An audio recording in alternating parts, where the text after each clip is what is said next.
हमारा टॉपिक है investing and trading for youth और investing and trading avenues for youth. And it makes me very happy to discuss such an important topic with, especially so young people like you, because I've always believed कि money एक ऐसी चीज है जो दुनिया में हर एक इंसान के साथ, especially आप लोग अब कोई भी स्ट्रीम आपके आगे जाके करियर के अंदर सेलेक्ट करते हैं, कुछ ऑक्यूपेशन को लेंगे, कुछ प्रोफेशन सेलेक्ट करेंगे, कुछ अपनी फैमिली बिजनेसेस के अंदर जाएंगे. हो सकता है आप में से बहुत सारे लोग स्टॉक मार्केट को एज अ प्रोफेशन या एज अ करियर बिल्कुल सेलेक्ट नहीं करेंगे. But that does not make a difference. Money हम सभी की लाइफ में it is going to be one of the most important factors in deciding the quality of our lives, है ना. तो इसलिए मुझे लगता है कि जितना जल्दी हम लोग मनी मैनेजमेंट के बारे में सीखना स्टार्ट करें उतना ही अच्छा है. इसलिए I think it is a very good initiative by GU कि इस तरह का इवेंट को आपकी स्पेशली आपकी लाइफ के इस स्टेज में ऑर्गेनाइज किया गया है. बिकॉज वन मोर रीजन है, इसलिए मैं कोशिश करूंगा कि हम लोग गहराई से जो जो टॉपिक्स हम लेकर आए हैं, जरूरी नहीं है कि हम सभी टॉपिक्स के ऊपर बात करें, बट ये जरूरी है कि जिन जिन टॉपिक्स के ऊपर हम बात करें उनमें हम गहराई से डिस्कस कर सकें.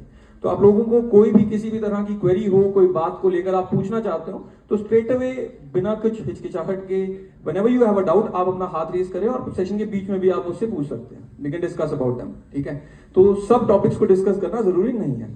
मेरे साथ हमारी टीम से विशाल भी है, is going to help us with some very important topics. क्योंकि मैं चाहता हूं, मैं ये देखता हूं कि अगर आप लोग इस एज में इन्वेस्टिंग की पावर को समझकर और इन्वेस्ट करना शुरू करते हैं, मान लेते हैं कि अगर 20 साल के विजन को लेकर भी अगर आप इन्वेस्ट करते हैं तो 20 साल के बाद आपकी कितनी एज होगी? कुछ 40 इयर्स, 42, 45, इससे ज्यादा आप में से कोई भी नहीं होगा 20 इयर्स के बाद, राइट? आपके टीचर्स आपको बताएंगे कि 42, 45 years it's not too much of an age, right? But अगर आप अपने अर्ली 40s में एक 20 इयर्स ऑफ इन्वेस्टिंग ग्रोथ को साथ में लेकर जाते हैं तो you will have some humongous financial outcomes with you. इसलिए I try to motivate you people कि आप लोग इन्वेस्टिंग को इस एज में सीरियसली ले सकें. एंड नो मैटर आप स्टॉक मार्केट को एक करियर की तरह लेते हैं या नहीं, but investing should definitely be one of the most important parts in your life.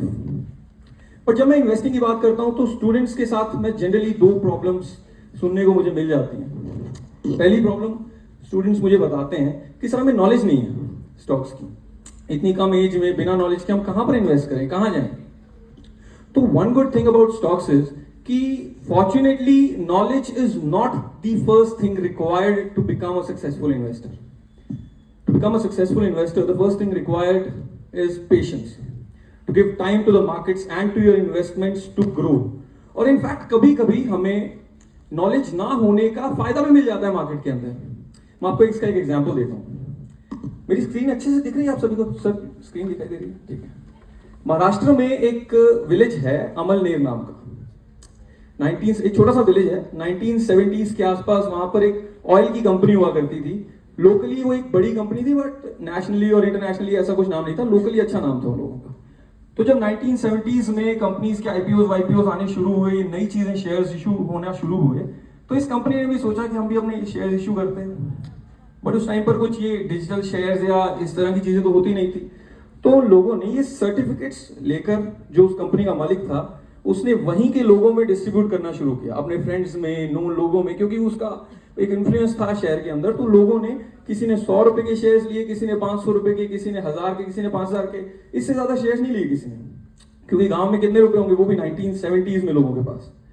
अब उसके बाद वो 60 रुपीज के आसपास लोगों को इशू किए गए थे शेयर्स, और कुछ टाइम के बाद उनका प्राइस गिरते गिरते कुछ 20 रुपीज, 25 रुपीज की रेंज में आ गया. अब लोगों को समझ में नहीं आया, यार हमने शेयर्स लिए थे, प्राइस गिर गया, क्या करना है क्या नहीं करना, हमें तो कुछ समझ में आता नहीं, नॉलेज नहीं थी उन सभी को. तो बट वो फ्रेंड था सभी का, तो उन्होंने कहा चलो पड़ा रहने देते हैं, भूल जाते हैं इसे. अब वहां से उस कंपनी ने, उन लोगों ने उस शेयर को छोड़ दिया और ऑयल के साथ साथ एक और सेगमेंट उस बिजनेस के अंदर डाला, and it was IT services. और कंपनी का नाम रखा विप्रो. आप समझ सकते होंगे कि विप्रो बोलते हैं कि मैं किस तरफ लेकर जा रहा हूं स्टोरी को. 2010 के आसपास वहां पर एक घर में किसी यंगस्टर ने देखा कि कुछ डॉक्यूमेंट्स पड़े हैं, कुछ सर्टिफिकेट्स पड़े हैं हमारे बुजुर्गों के लिए हुए. तो जब उसने चेक करवाया तो वो क्या थे, वो विप्रो के